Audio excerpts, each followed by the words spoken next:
সারা দেশে 2 কোটিরও বেশি শিশুকে হামের টিকা দেওয়া হয়েছে লক্ষ্যমাত্রা অর্জনের হার হিসেবে, যা 122%। এমন তথ্য জানিয়েছে স্বাস্থ্যমন্ত্রী সরদার মোহাম্মদ সাখাওয়াত হোসেন। বলেন, প্রথম ধাপে ক্যাম্পেইন করা 18 উপজেলায় হাম সংক্রমণের হার প্রায় শূন্যের কোটায় নেমে এসেছে। সকালে কুমিল্লা মেডিকেল কলেজ হাসপাতাল ও জেনারেল হাসপাতাল পরিদর্শন শেষে সাংবাদিকদের এসব কথা বলেন তিনি। মন্ত্রী আরও বলেন, হাম প্রতিরোধে প্রধানমন্ত্রী আন্তরিকভাবে কাজ করছেন।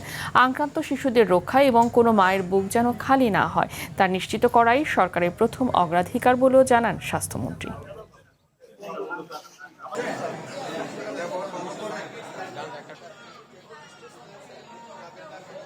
আমরা 122% অ্যাচিভ করেছি, মোর দেন দ্য টার্গেট। 2 কোটির উপরে বাচ্চাকে আমরা ভ্যাকসিন দিয়েছি। তারপরেও কিন্তু আমরা বসে থাকি নাই। সারা বাংলাদেশ ব্যাপী আমাদের মেডিকেল সেন্টারগুলিতে বলেছি, it is campaign is over, but এটা ডেইলি চলবে ইউপিআই কার্যক্রমের সাথে। ডাইকা যারা বাচ্চারা টিকা পায় না, ডাইকা দিতে হবে।